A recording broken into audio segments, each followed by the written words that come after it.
खबर की बात के साथ मैं हूं हिना।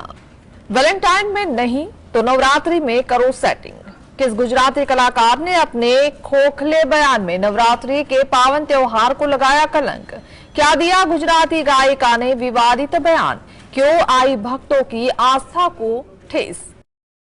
नवरात्रि के भक्तिमय माहौल के बीच अष्टमी और नवम मनाई जा रही है। इस बीच चौंकाने वाली खबर सामने आई है। सब माई भक्तों उत्साह से नवरात्रि की पूजा अर्चना करके माताजी की भक्ति कर रहे हैं। कहीं डीजे के ताल पर तो कहीं पुराने गरबे की थीम पर कार्यक्रम का आयोजन देखने को मिल रहा है। इस दौरान खेड़ा से एक गायक कलाकार का वायरल वीडियो सामने आया, जिसको लेकर भक्तों में विरोध का सूर सामने आया है। ગુજરાતમાં કોઈ છોકરીને આઈ લવ યુ કેવું હોય ને તો આપણે વેલેન્ટાઇન નહીં નવરાત્રીની રાહ જોઈએ છીએ, રાઈટ? કેટલા જણાએ કીધું આ 4 દિવસમાં? 9 દિવસ તમે ગરબા રમો અને છેલ્લા દિવસે પણ જો તમે સિંગલ હો ને તો તમે પાક્કું ગરબા જ રમ્યા છો. એવા બહુ બધા હશે જેને 9મા દિવસે સેટિંગ નહીં થાય ને આવતી નવરાત્રીની રાહ જોતા હશે. नवरात्रि भक्ति का त्योहार है, लेकिन गायिका ने जो बयान दिया वो नवरात्रि को लेकर दिया होने की चर्चाएं चल रही है।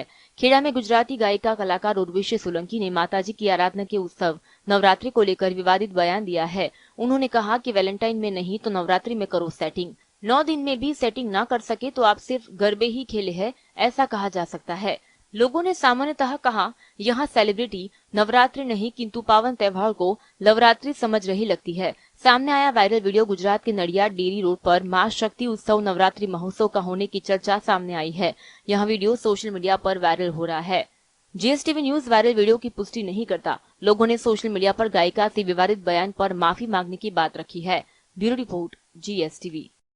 मल्लिकार्जुन खड़गे ने पीएम मोदी को पत्र लिखकर कहा कि सैनिकों और सरकारी कर्मचारियों को राजनीतिक गतिविधियों में भाग नहीं लेना चाहिए। सेना के राजनीतिकरण पर मचा बवाल, देखते हैं इस रिपोर्ट में।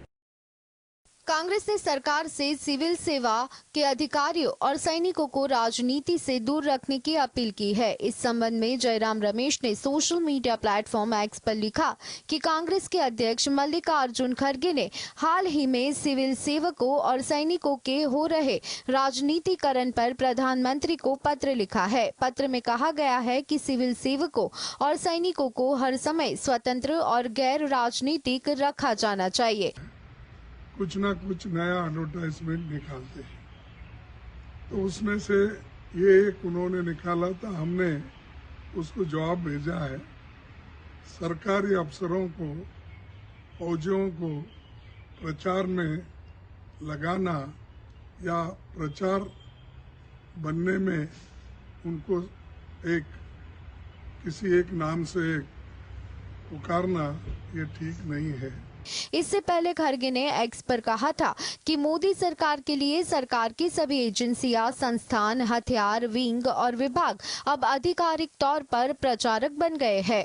ऐसे में हमारे लोकतंत्र और हमारे संविधान की रक्षा के मद्देनजर ये जरूरी है कि उन आदेशों को तुरंत वापस लिया जाना चाहिए जो नौकरशाही और हमारे सशस्त्र बलों के राजनीतिकरण को बढ़ावा देंगे। इसके साथ ही उन्होंने प्रधानमंत्री को लिखे अपने पत्र की कॉपी भी शेयर की, जिसमें उन्होंने कहा कि प्रधानमंत्री, मैं आपको जनता से जुड़े मुद्दे को लेकर पत्र लिख रहा हूं।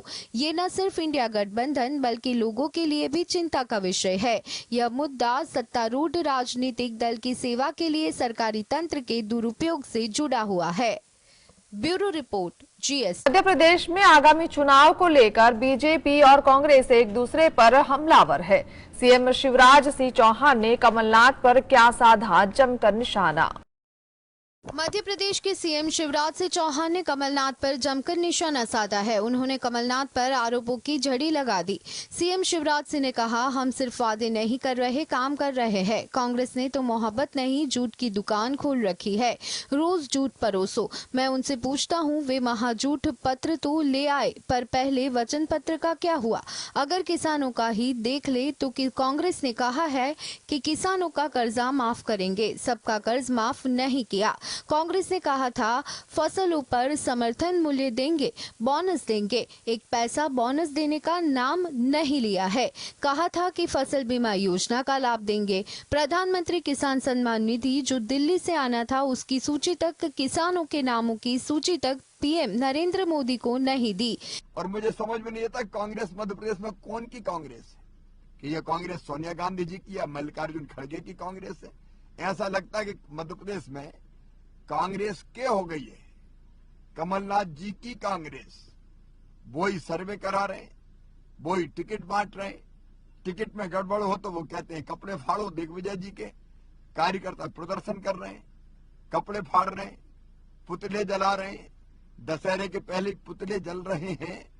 तो ये कांग्रेस तो प्राइवेट लिमिटेड बना ली।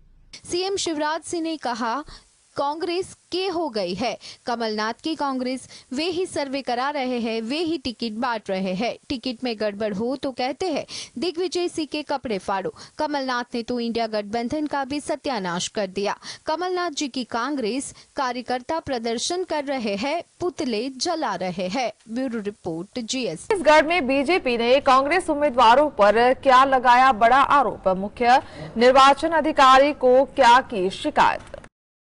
छत्तीसगढ़ में विपक्षी दल भारतीय जनता पार्टी ने रायपुर में मुख्य निर्वाचन अधिकारी के पास शिकायत दर्ज कर 83 कांग्रेस उम्मीदवारों पर आरोप लगाया है कि उन्होंने अपने चयन के 48 घंटे के भीतर निर्वाचन आयोग को अपने आपराधिक रिकॉर्ड की जानकारी नहीं दी।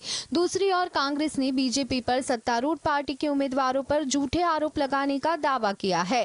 कांग्रेस के एक प्रवक्ता ने कहा कि उन्होंने आपराधिक प्रवृत्ति वाले लोगों को टिकट नहीं दिया है और वे निर्वाचन आयोग द्वारा निर्धारित मापदंडों को पूरा करेंगे। कांग्रेस ने राज्य की कुल 90 सीटों में से अब तक 83 सीट पर अपने उम्मीदवारों की घोषणा कर दी है। राज्य में 7 और 17 नवंबर को 2 चरण में मतदान होगा। बीजेपी के राज्य विधि प्रकोष्ठ के संयोजक जयप्रकाश चंद्रवंशी ने एक बयान में कहा था कि सीईओ को सौंपी गई शिकायत में बीजेपी ने सुप्रीम कोर्ट के उस आदेश का हवाला दिया है जिसके अनुसार राजनीतिक दलों को उम्मीदवारों के चयन के 48 घंटे के भीतर उनके आपराधिक इतिहास की जानकारी निर्वाचन आयोग को देनी होती है। चंद्रवंशी ने कहा, जिन कांग्रेस उम्मीदवारों ने अपने आपराधिक रिकॉर्ड की जानकारी नहीं दी है उनकी सूची शिकायत के साथ संलग्न है। Bureau report GSTV। पहले MNF को लगा झटका, विधानसभा अध्यक्ष ने दिया इस्तीफा। किस खास मकसद से भाजपा में जाने की कही बात। मिजोरम विधानसभा चुनाव से पहले राज्य से बड़ी खबर सामने आई है। मिजोरम विधानसभा अध्यक्ष और मिजो नेशनल फ्रंट नेता लालरिन लियानो सेलो ने विधायक पद से इस्तीफा दे दिया। उन्होंने कहा कि वह राज्य में विकास के लिए भारतीय जनता पार्टी में शामिल होंगे। लालरिन लियोना सेलो ने 2018 में विधानसभा चुनाव में चालफिला सीट से जीत दर्ज की थी, लेकिन इस बार नवंबर में होने वाले विधानसभा चुनाव के लिए सत्तारूढ़ दल ने उनका टिकट काट दिया है। बताया जा रहा है कि लालरिन लियाना इसी बात से पार्टी से नाराज चल रहे थे। लालरिन लियाना ने विधानसभा उपाध्यक्ष एच लाल बियाक जौवा के उपलब्ध न होने पर आयुक्त लालम रहुआ जोटे का अपना त्याग पत्र सौंप दिया। इस दौरान उनके साथ कुछ बीजेपी नेता भी मौजूद थे। बता दें कि 40 सदस्यीय मिजोरम विधानसभा के लिए 7 नवंबर को एक चरण में मतदान होगा, जबकि वोटों की गिनती 3 दिसंबर को होगी। हालांकि यहां के सभी दल मतगणना की तारीख आगे बढ़ाने की मांग कर रहे हैं। Bureau report GSTV। सियाचिन में देश के पहले अग्निवीर की शहादत, सेना ने दी इमोशनल विदाई। कैसे हुई वारदात। लद्दाख के सियाचिन में भारतीय सेना के अग्निवीर जवान गावते अक्षय लक्ष्मण की शहादत हुई है। वह लाइन ऑफ ड्यूटी के दौरान शहीद होने वाले पहले अग्निवीर जवान है।